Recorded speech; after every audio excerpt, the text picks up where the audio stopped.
Donc, Marina Miguel Vega vient de Bordeaux. Elle est chercheuse à l'unité écophysiologie génomique fonctionnelle de la vigne. Et moi, c'est une jeune chercheuse qui a travaillé en génétique d'époque sur les arbres. Génétique quantitative. Pardon.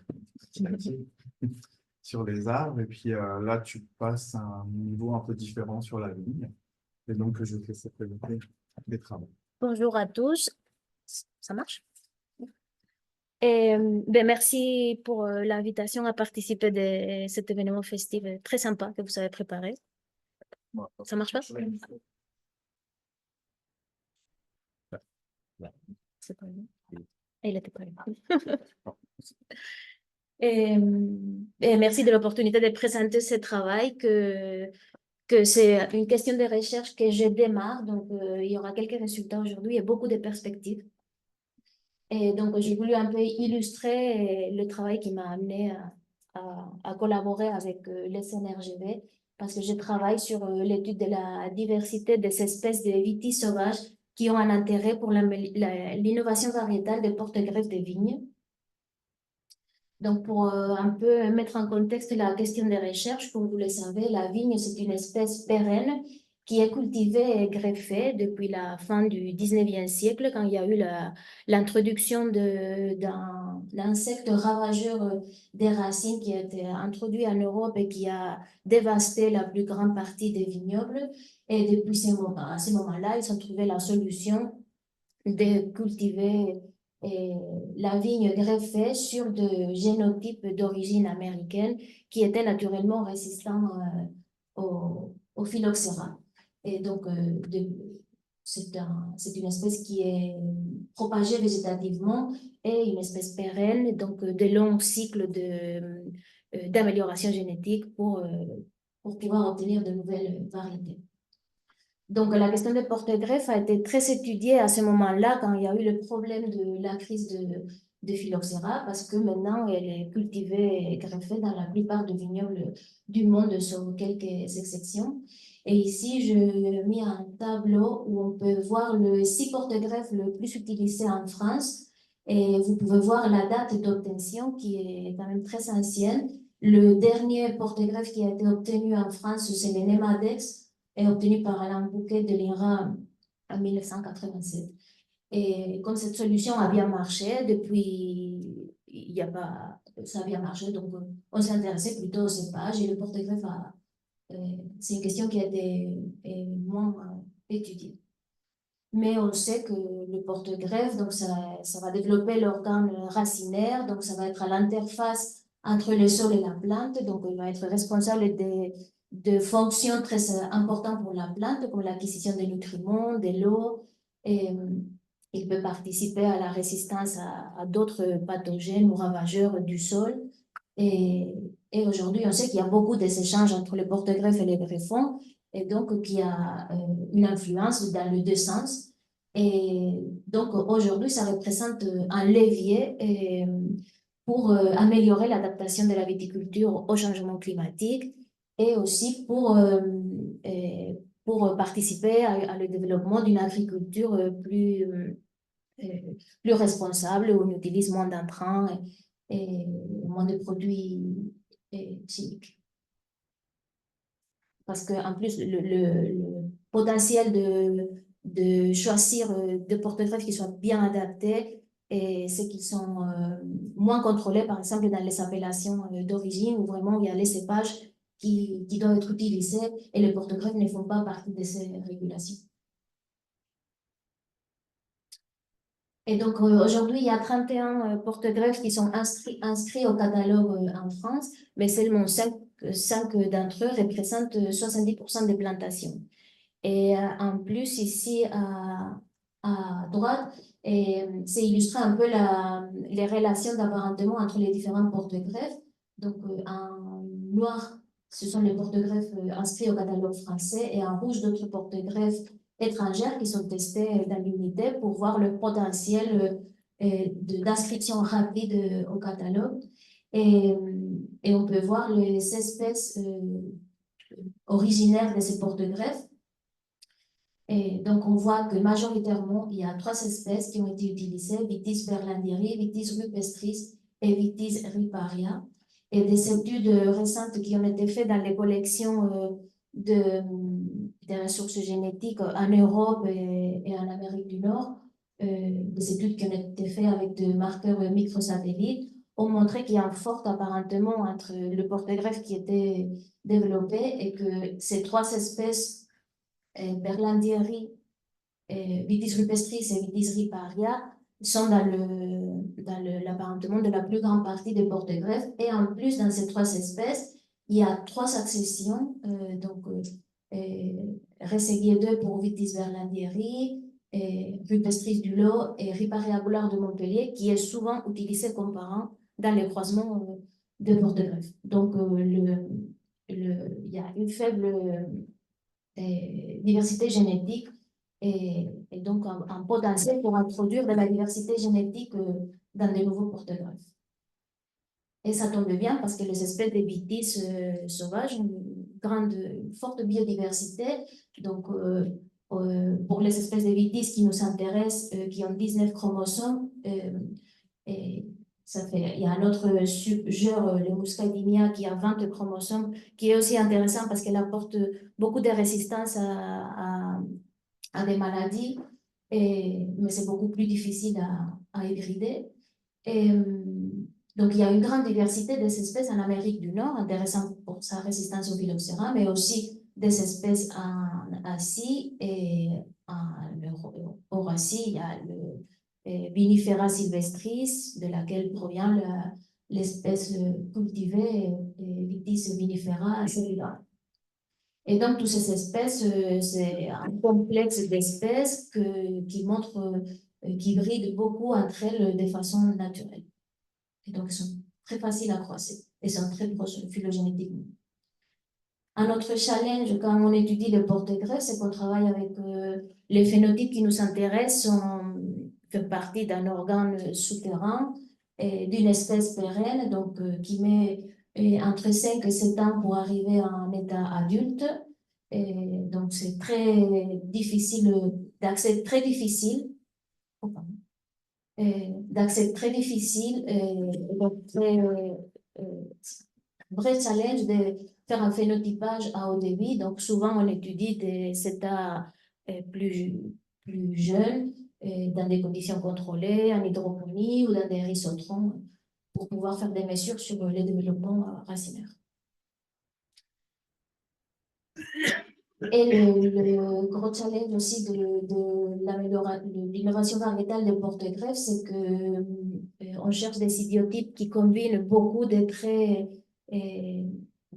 d'intérêt. Donc, la condition sine qua non, c'est d'avoir une résistance au phylloxéra, mais aussi des résistances à d'autres nématodes qui peuvent transmettre des virus, la capacité d'enracinement, mais aussi de compatibilité pour le greffage, la croissance végétative, aussi des adaptations à des contraintes abiotiques comme la sécheresse ou des carences en minéraux. Et aussi, c'est intéressant, les traits qui peuvent être transmis au greffon. Et donc, tous ces traits, très souvent, c'est des traits avec des architectures génétiques très complexes parce que c'est des traits quantitatifs, donc des architectures génétiques polygéniques avec beaucoup de gènes qui vont participer avec de faibles effets et donc difficiles à identifier. Donc, le stratégie qu'on a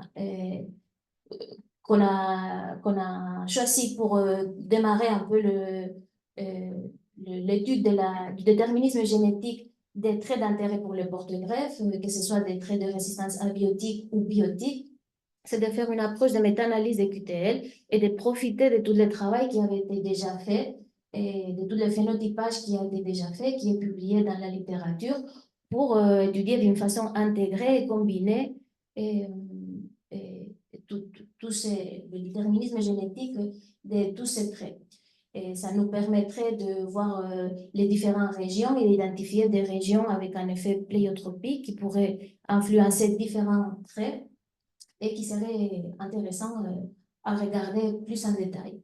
Et en plus, là, une méta-analyse, qu'on combine différentes études indépendantes, ben, on a plus de pouvoirs statistiques, on peut réduire les intervalles de confiance des QTL, qui sont souvent très larges parce que on ne peut pas avoir les populations assez larges pour pouvoir identifier tous ces gènes avec un petit effet qui détermine notre d'intérêt. Donc, quand on a fait la revue de littérature, on a trouvé 44 publications qu'on pouvait incorporer à notre étude. Et ça représentait 46 cartes génétiques différentes, 36 croisements contrôlés différents. Et ici, il y a les espèces qui faisaient partie de ces différents croisements. Donc, un tiers, il y avait des croisements avec du minifera, un tiers des hybrides complexes, et un autre tiers répartis entre différentes espèces. Donc, la première étape pour faire cette méta-analyse, c'est de construire une carte génétique consensus au niveau du genre VIT10. Et pour faire cela, il nous faut identifier des marqueurs génétiques en commun entre les différentes cartes. Les cartes génétiques qu'on étudiait, c'était des cartes génétiques faites avec des microsatellites ou des SNP, souvent identifiés par genotyping by sequencing. Donc, la partie SNP, c'est une curation manuelle qu'on regarde pour voir lesquels c'est les mêmes. Et pour les SNP, on a la position physique, donc on peut regarder si c'est le même SNP. Mais ici, chez la vigne, on a dû franchir une étape intermédiaire parce que il y a, pour le génome des références qui est souvent utilisé, le PN 42024, il y a différentes versions du génome qui ont été utilisées pour les différentes études de GPS. Donc, on a dû utiliser des outils comme SNPLIF pour transférer l'information entre les différentes cartes génétiques.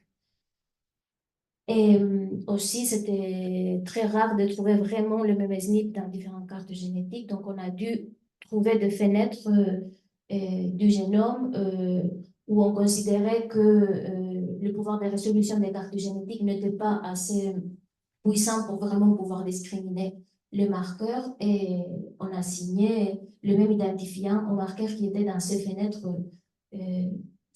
du génome. Et ça, c'est un paramètre sur lequel on pourrait jouer pour améliorer nos résultats.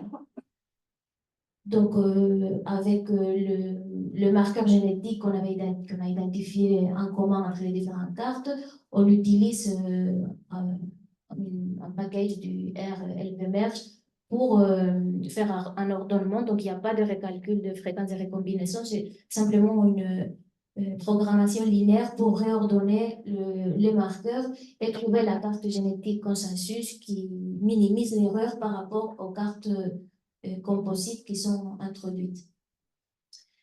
Et donc, avec cette stratégie, on a pu construire une carte génétique consensus au niveau du génus, et, qui a plus de 8000 marqueurs génétiques uniques pour 1614 centimorgans. Donc, dans le graphique à gauche, on peut voir le nombre de marqueurs par groupe de liaison en violet foncé et en violet clair, le nombre de marqueurs en commun entre au moins 2 cartes.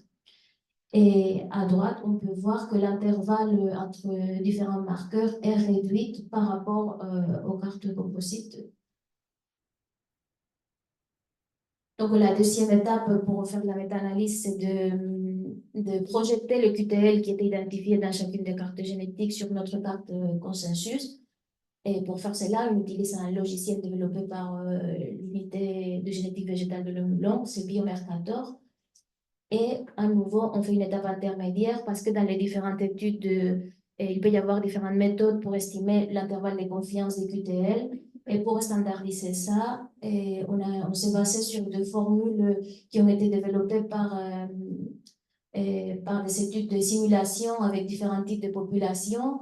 Et donc, on a recalculé nos intervalles de confiance en fonction de la taille de la population d'études et du pourcentage de la variance expliquée par le QTL. Comme ça, on a des intervalles de confiance qui sont estimés de la même façon.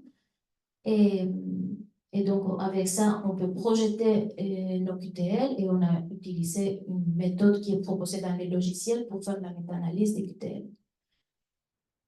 Donc, ce qu'on a dû faire pour pouvoir faire cette méta-analyse, c'est de classer les traits entre différentes catégories ou métacatégories. Donc, on s'est intéressé à des traits en lien avec la physiologie, avec la réponse au stress abiotique, la réponse au stress biotique, que ce soit de la partie aérienne ou de la partie édaphique. Et on a pu projeter 92% des QTL de nos études parce que certaines n'étaient pas possibles. Et s'il y a des petites inversions dans le marqueur, et la projection n'était pas possible. Et on identifie un certain nombre de méta-QTL pour chacune de ces catégories. Et aussi, on s'est intéressé à croiser l'information des différentes catégories pour trouver des régions qui pouvaient être intéressantes pour différents traits. Donc, ce qu'on a constaté avec la méta-analyse, c'est que c'était très utile pour réduire l'intervalle de confiance des traits qui sont très polygéniques. Et ici, on a les 3 catégories de physiologie et résistance à stress abiotique pour lesquelles on a pu réduire l'intervalle de confiance de 4 fois. Par contre, pour les traits de résistance à des stress biotiques qui ont des structures génétiques un peu plus simples, plus polygéniques et qui étaient déjà assez précis à l'origine, il y a moins d'intérêt à ce type d'approche. Donc, à la fin, on peut représenter nos résultats pour l'ensemble du génome. Et vous savez les différentes catégories et métacatégories qu'on a fait, ou les croisements entre différentes catégories. À l'intérieur du cercle, les différents QTL qui ont été trouvés et à l'extérieur, et le méta-QTL identifié. Et si on fait un zoom sur un de ces méta-QTL, par exemple, dans le groupe de liaison 18, on a un méta-QTL pour un croisement entre des catégories, physiologie et réponse à stress biotique, qui est très intéressant pour l'innovation de porte-greffe. Et donc, ce méta-QTL qui est composé de 7 QTL différents, et avec des intervalles de confiance autour d'une vingtaine de centimorgans, on réduit l'intervalle de confiance. Donc, quand on revient aux positions physiques, on est sur une région de à peu près 2 mégabas, qui serait intéressant à aller regarder la diversité dans cette région, comme je vais vous expliquer après. Et la même chose sur d'autres traits. Et ici, une région qui rassemble des QTL à la fois pour la réponse à des stress biotiques aériens comme les mildiou et édaphiques, comme différents types de nématodes. Et, dans ce cas-là, l'intervalle de confiance du méta-QTL est beaucoup plus petit et donc la région intéressante à explorer est plus petite aussi. Donc, avec cette approche, on a pu voir d'une façon un peu intégrée l'architecture génétique et la relation des différents traits qui sont intéressants pour le porte-greffe, détecter des régions avec un possible effet pléiotropique intéressant et réduire l'intervalle de confiance des régions intéressantes à aller explorer la diversité chez les différentes ressources génétiques. Et donc, c'est ça qu'on veut faire en perspective, d'aller regarder la diversité génétique. Et pour faire cela, on va se servir de ressources génomiques qui sont déjà disponibles parce que, je ne l'ai pas dit, mais travailler avec les espèces américaines de vitis a une limitation quand on est en Europe parce qu'il y a des quarantaines pour introduire des nouveaux génotypes qui sont longues et chères. Donc, ce n'est pas évident à les prospecter, à mener des nouveaux génotypes. Donc, on se sert de toutes les collections qui sont déjà disponibles en Europe. Et il y a eu un gros projet de séquençage de 4000 génomes de vignes, le projet 4K, qui a été mené. Et ils ont fait un séquençage de tous les génomes en mode Illumina.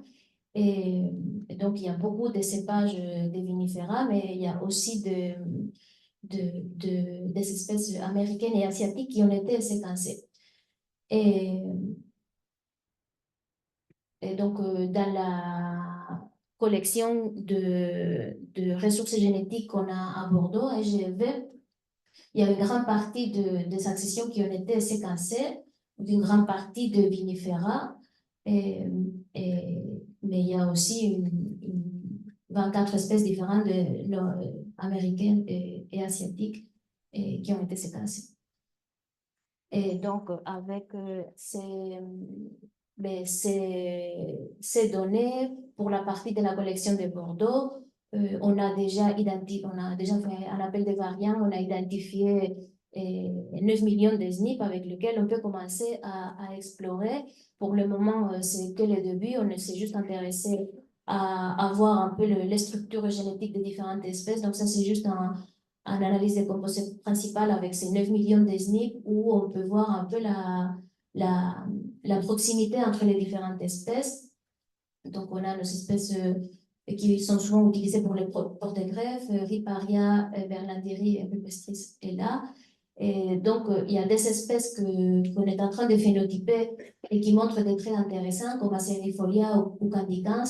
Donc, on voit qu'Acerifolia génétiquement est proche de ce qui est déjà utilisé, alors que Candicans pourrait apporter de la nouvelle diversité génétique. Et je parle qu'on est en train de phénotyper parce que je m'intéresse principalement aux réponses à la sécheresse. Donc, sur une partie de ces accessions, on fait des expérimentations en conditions contrôlées, en serre de plantes à pot, où on mesure la réponse à la sécheresse pendant un certain temps et à la fin, on collecte les racines.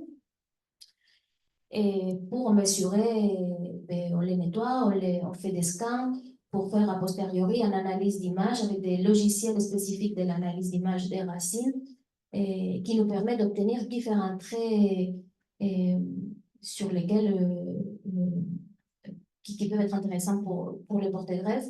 Donc, on a des logiciels qui sont un peu plus automatiques, mais avec plus d'erreurs, qui nous permettent d'avoir des mesures sur l'ensemble du système racinaire. D'autres logiciels semi-automatiques qui ont besoin d'un peu d'apprentissage d'experts pour bien caractériser les racines principales, les racines secondaires. Et on peut avoir accès à d'autres traits plus précis, comme les diamètres des apex, les longueurs des différents ordres des racines, et tous les traits qu'on peut imaginer. Et donc, l'intérêt à la fin, c'est de pouvoir faire le lien entre ces traits phénotypiques qu'on étudie et les ressources génomiques duquel on dispose.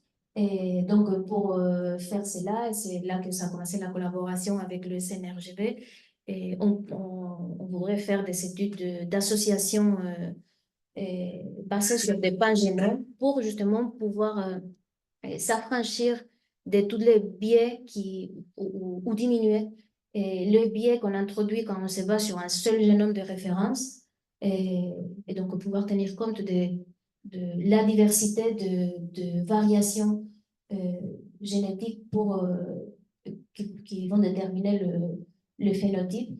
Et donc, c'est là qu'on travaille avec le CNRGV parce que maintenant, les ressources génomiques des génomes de référence de Vitis, il y a beaucoup plus de génomes disponibles, donc des génomes de bonne qualité. Et il y a même déjà un premier super pangénome pour le Vitis qui a été publié et donc qui montre effectivement que au fur et à mesure qu'on rajoute de nouveaux génomes, il va y avoir de parties uniques à ces génotypes qui vont être prises en compte. Et donc, avec les CNRGV, on a séquencé 6 espèces de Vitis américaines et asiatiques qui n'étaient pas disponibles dans la littérature. Et que l'assemblage est déjà fait par William et qui a donné des assemblages de très bonne qualité. Et maintenant, il travaille avec Amel pour essayer de construire un pangénome avec ces différentes espèces et qu'on pourra utiliser pour génotyper d'autres types de variants génétiques à part la variante de séquence et utiliser à la fin pour faire des approches de PanGWAS. Et je vous remercie à tous pour votre attention et je remercie toutes les personnes qui participent de ces études, et spécialement les collections de ressources génétiques de vignes qui fournissent toutes les accessions pour qu'on puisse mener ces études. Merci.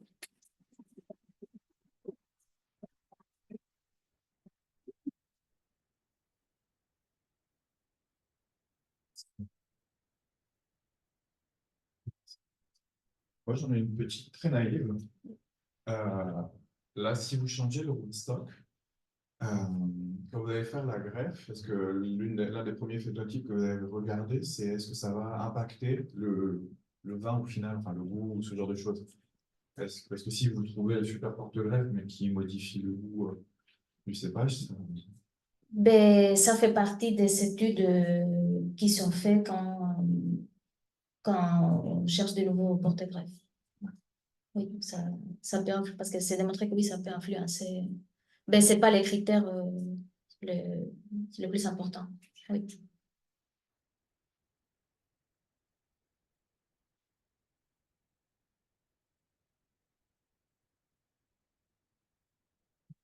Sur l'inverse de celle de William, une fois que vous avez identifié des rootstocks qui ont l'air d'avoir les propriétés que vous recherchez, est-ce qu'il peut y avoir un effet du greffon sur ces propriétés du rootstock, sur sa résistance à la sécheresse?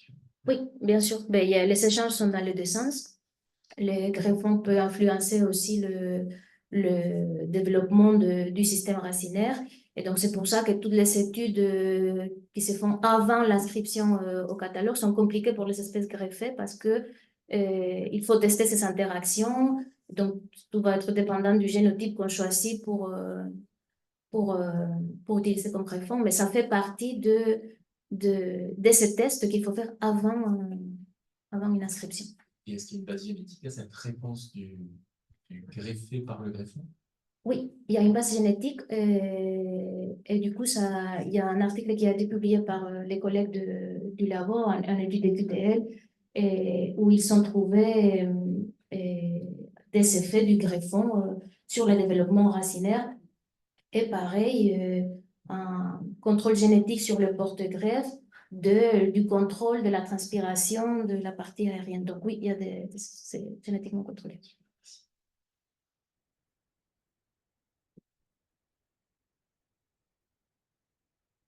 et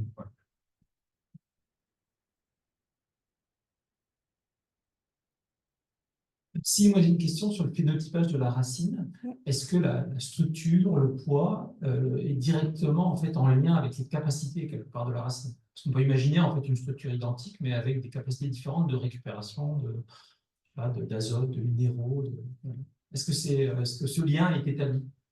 Euh, je pense pas qu'il est établi, mais ce qu'on voit, c'est que plus on va rentrer en détail, on va aller vers les fonctions, il va falloir décomposer tous les traits racinaires et on va être sur des choses précises comme le diamètre des racines les plus fines. Mais après, quand on passe à des étapes de séchelle, d'évaluation à la parcelle, au vignoble, ben, finalement, ce qu'on voit, c'est que les porte-greffes qui développent un système racinaire vigoureux sont ceux qui vont être plus de capacité pour résister à la sécheresse. Donc, à la fin, sur des échelles plus grandes, on revient à des traits plus intégratifs de l'ensemble. Merci.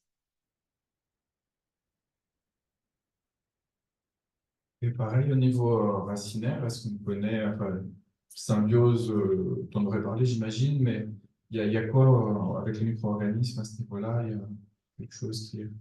Ben, il y a aussi des études au labo qui se font sur les interactions racines-micro-organismes du sol.